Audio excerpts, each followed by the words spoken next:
महानुभाव अभी तक मिथिला में नहीं पधारे हैं। लंकापति दशकंदर रावण वो अभी अपनी लंका में सैन्य कक्ष में शयन कर रहा है। उसे सावधान करना चाहिए और मिथिला में बुलाना चाहिए। लंकेश सावधान, लंकेश सावधान, लंकेश सावधान।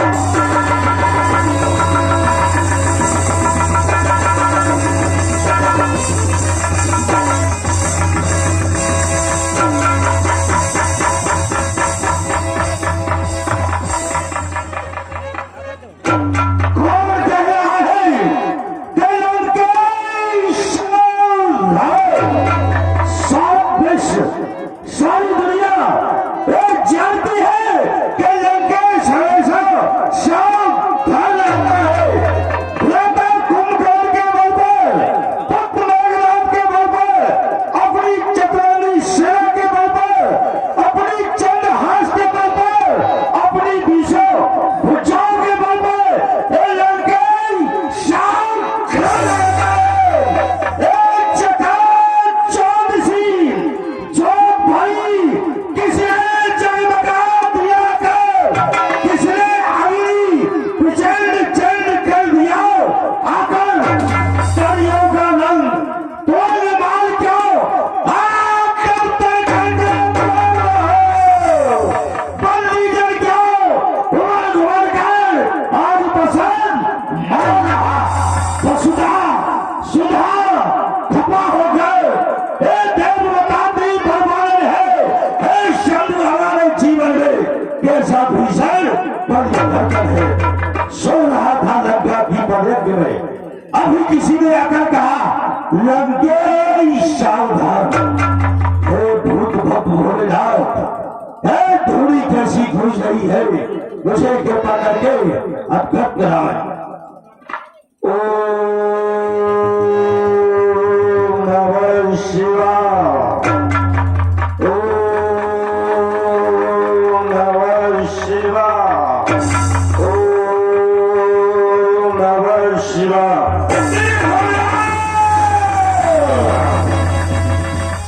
कितना सुंदर, कितना मनोहर सपना परम पुनीता विधे नारी ने हर्षित होकर रचा स्वयंवर सीता। हो रहा स्वयंवर पुत्री सीता का आयुष मिथिला तक की राजधानी है। मुझे निमंत्रण नहीं दिया, उसे विधेराज मान गई। महारानी मंदोदरी स्वामी हमारी पुत्री सीता का मिथिला में स्वयंवर हो रहा है। स्वामी वही तो मैं सोच रही हूँ कि अभी आप सैन कक्ष में सैन कर रहे थे नाथ, अचानक सी उतावली होकर के उठे हो। और स्वामी आज पहली बार मैं तुम्हारे मुख से सुन रही हूँ हमारी पुत्री। क्या स्वामी हमारी पुत्री है? अवश्य महारानी मंदोदरी। स्वामी जब हमारी पुत्री है तो आज से पहले आपने मुझे कभी नहीं बताया कि हमारी कोई पुत्री है। और हमारी पुत्री है और आप कह रहे हो कि हमारी पुत्री का स्वयंवर हो रहा है, विवाह हो रहा है। जब किसी की पुत्री का विवाह हो और माँ जाए ना, ये कदापि नहीं हो सकता स्वामी। जब हमारी पुत्री है तो मैं भी अपनी पुत्री के स्वयंवर में चलना चाहती हूँ। लेकिन स्वामी जाने से पहले मैं तुमसे जानना चाहती हूँ कि हमारी पुत्री हुई तो हुई कैसे, अवगत कराए मुझे। सुनो महारानी मंदोदरी, एक बहुत ही गूढ़ रहस्य में आज तुम्हें सुनाता हूँ। एक बार मदमस्त बन और दंडक बन जाए पधारा था, ऋषि मुनियों हो जाओ सदर बाणों से लगाओ निकाला था। जिस समय नए ऋषियों के पास कर लेने के लिए गया, ऋषियों के पास कर देने के लिए कुछ नहीं था। फिर सभी ऋषियों ने अपना थोड़ा थोड़ा रुधन निकाल करके एक घड़े में जमा करके वह घड़ा मुझे कर के रूप में सौंप दिया। वह घड़ा लेकर मैं सीधा लंका आया और रहस्य की बात छुपाते हुए महारानी मंदोदरी मैंने तुमसे कह दिया कि इस घड़े में विष है, जो इसे पार करेगा वो तुरंत ही मृत्यु को प्राप्त होगा। ठीक उसी समय मैं हिमालय पर्वत पर तपस्या करने चला गया।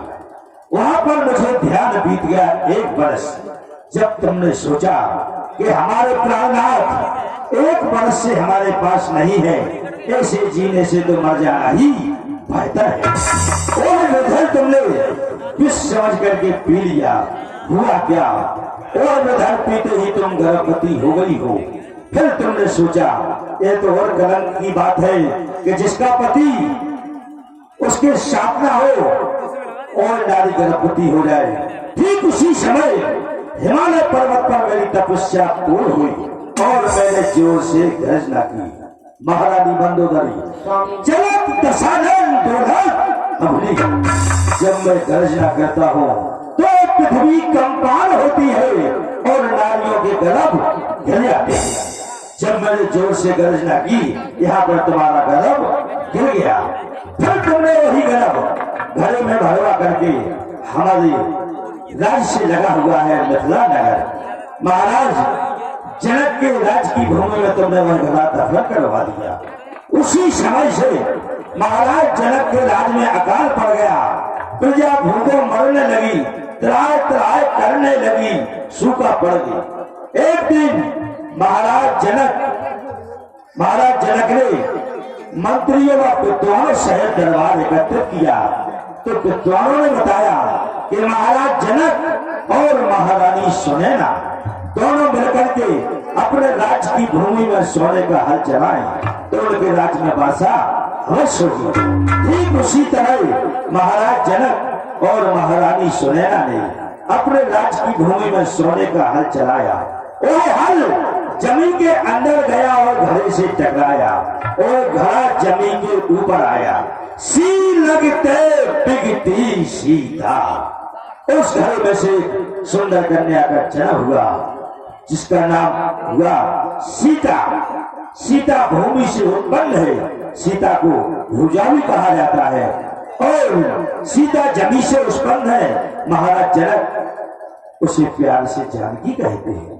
महारानी मंदोदरी इसी तरह सीता हमारी पुत्री है। इस नाते से तो सीता हमारी पुत्री है। और स्वामी जब हमारी पुत्री का विवाह हो रहा है तो मैं भी आज तक मैंने अपनी पुत्री के कभी दर्शन भी नहीं किए। तो स्वामी मैं भी आपके साथ स्वयंवर में चलना चाहती हूँ और अपनी पुत्री के दर्शन करना चाहती हूँ। स्वामी महारानी मंदोदरी वहाँ पर वीरों की सभा में नारियों का कोई काम नहीं है।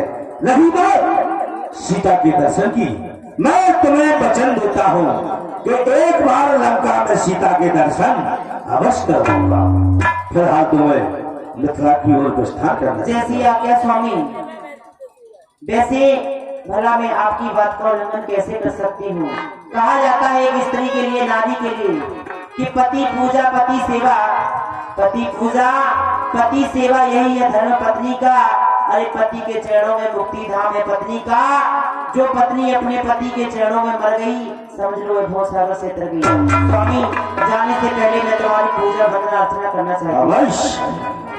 अरे तुम ही मेरे मंदिर स्वामी हो, तुम ही मेरी पूजा, तुम ही मेरे मंदिर स्वामी, तुम ही मेरी पूजा, तुम ही देवता हो, तुम ही देवता हो, तुम ही मेरे मंदिर स्वामी, तुम ही मेरी पूजा, तुम ही देवता हो, तुम ही देवता हो।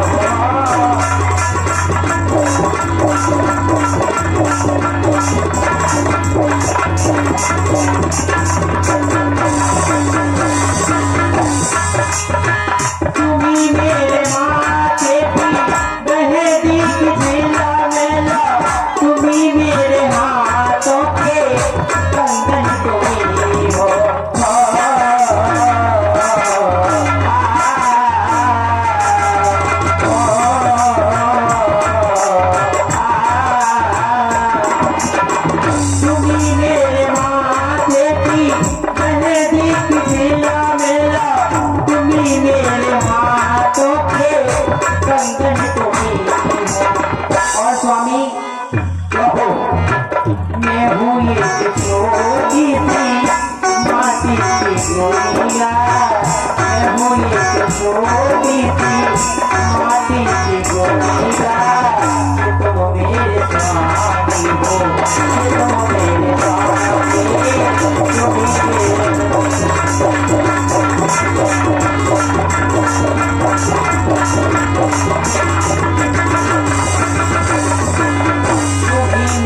मैं मिथिला की ओर प्रस्थान करता हूँ। जो आज्ञा स्वामी।